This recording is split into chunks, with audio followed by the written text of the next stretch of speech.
Most people think visualization is about closing your eyes and imagining what you want. A technique, a habit, something you do in the morning and forget by noon. That is not what we are talking about. There is a different kind of visualization, one that doesn't function like a practice. It functions like a law. And when you understand how it actually works, you realize it has nothing to do with positive thinking and everything to do with identity. The difference between someone who visualizes and someone who manifests is not effort. It is not talent.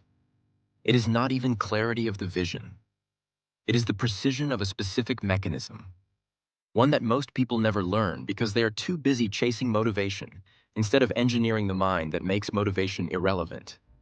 That mechanism was mastered and documented by Arnold Schwarzenegger. In 1968, Arnold Schwarzenegger arrived in the United States with barely enough English to hold a conversation, almost no money, and a body that most people in Hollywood would have looked at as a liability. Too large, too foreign, too unusual for any recognizable path to success. He was 20 years old. He had already won the Mr. Universe title in London the year before, becoming the youngest person ever to hold that title at 19. But that victory wasn't the beginning of anything. It was a confirmation of something he had already decided years earlier, inside a cold gymnasium in Thal, Austria, before he had won a single competition.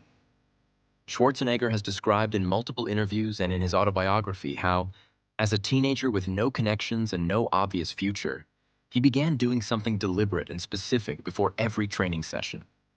He would sit down, close his eyes, and build the scene. Not the workout, the outcome. He would see the trophy. He would see the stage. He would feel the weight of the title already belonging to him. He described the muscle he was training that day not as bicep or chest, but as his future self, already arrived. This was not wishful thinking.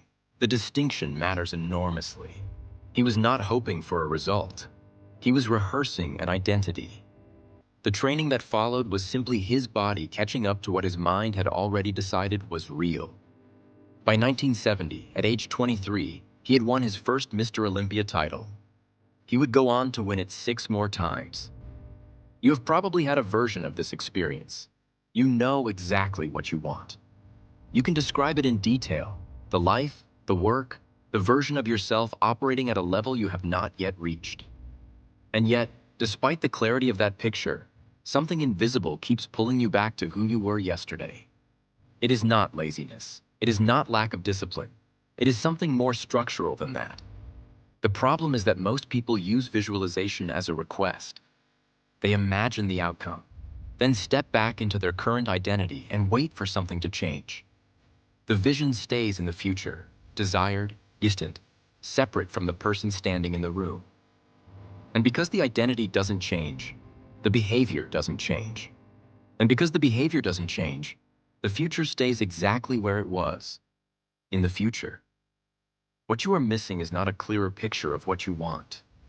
What you are missing is the mechanism that collapses the distance between the vision and the self doing the living. That mechanism is visualization, not as imagination, but as identity construction. Visualization, practiced correctly, is not a technique for producing optimism. It is a method for restructuring the internal architecture of who you believe yourself to be. Every session of genuine visualization is not a wish sent forward. It is a signal sent inward, telling your nervous system, your decisions, and your behavior, "This is already who I am." The goal is not to see the future. The goal is to inhabit it. Here is why it works. The human brain, specifically the prefrontal cortex and the motor cortex, cannot fully distinguish between a vividly imagined action and a physically executed one. This is not metaphor. It is documented neuroscience. Studies in motor imagery, including research published by neuroscientist Alvaro Pascual Leone at Harvard Medical School in the 1990s, demonstrated that subjects who mentally rehearsed piano sequences showed nearly identical neural activation patterns to those who practiced physically.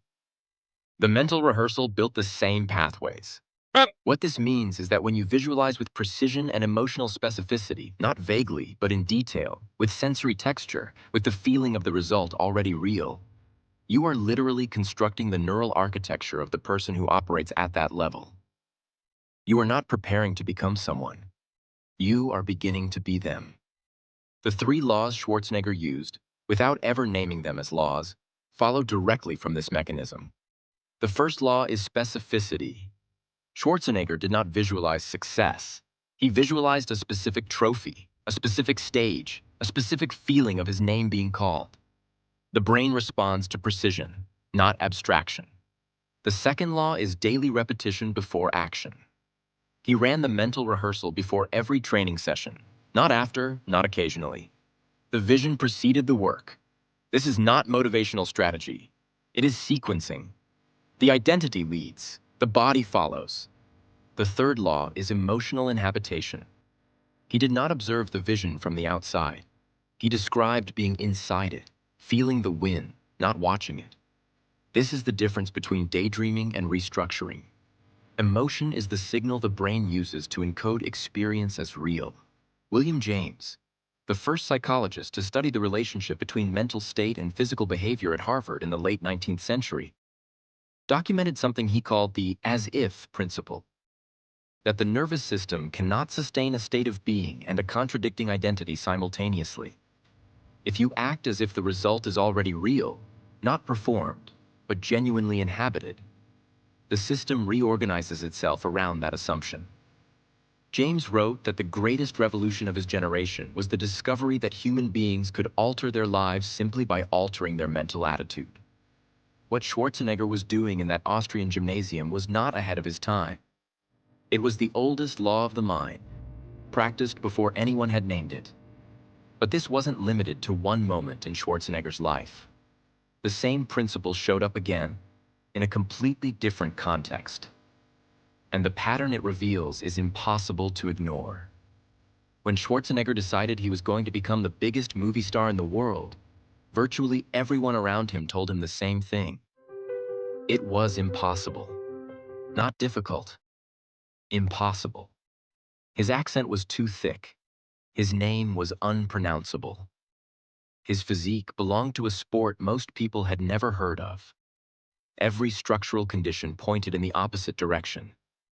He was not deterred. And the reason he was not deterred is important. Because it was not confidence in the ordinary sense. It was not optimism.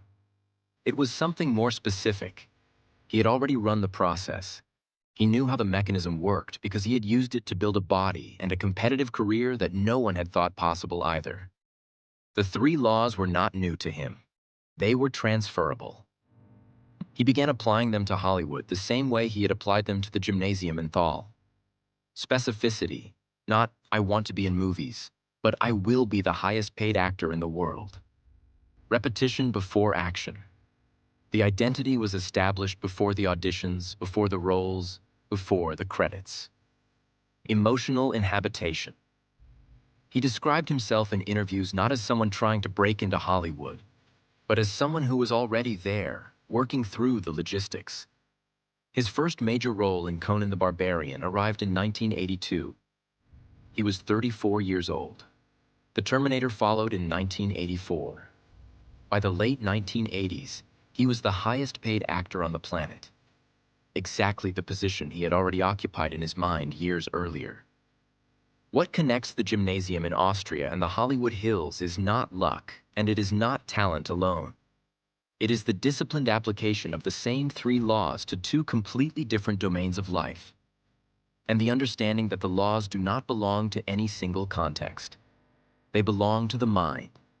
That is what the pattern reveals. Schwarzenegger did not succeed in multiple fields because he had multiple gifts. He succeeded because he had one operating system, and he ran it everywhere. Now that you understand what this principle is, how Schwarzenegger lived it, and why it showed up in every chapter of his life, the real question is what you do with it starting today. Define the scene with surgical specificity, not the category of outcome you want. The exact scene. Where are you? What does it feel like? What has just happened? Write it down in the present tense as if it is already real. The brain does not respond to vague ambition. It responds to specific, sensory-rich input. Spend 5 minutes doing this before you do anything else in the morning. Run the rehearsal before the work, not after. The sequence matters. Before you open the task, start the session, or enter the room where the work happens. Close your eyes, inhabit the vision for 60 seconds, and then move. You are establishing identity before action, not as motivation, as architecture. Stay inside the vision, not outside it. The most common failure in visualization is observing the result instead of inhabiting it. If you are watching yourself succeed, you are in the wrong position. You should be inside the experience, feeling it from the first person, not watching it from the third. Practice that shift. It is the difference between wishing and restructuring. If you want to go deeper into everything we covered today, one book changed the way I understand visualization completely. Total Recall by Arnold Schwarzenegger. I'll leave the link in the description. The vision was never the problem. The distance you keep from it is. Schwarzenegger did not stand outside his future and hope for it. He moved inside it and let the life he was living catch up. The only question worth asking now is whether you are treating your vision as something you want or something you already are. If this is the kind of content that makes you think differently, subscribe and hit the like button. It's the simplest way to help this channel grow and reach people who need to hear this. Which vision have you been carrying in your mind? And what's stopping you from living inside it today? Let me know in the comments. See you in the next one.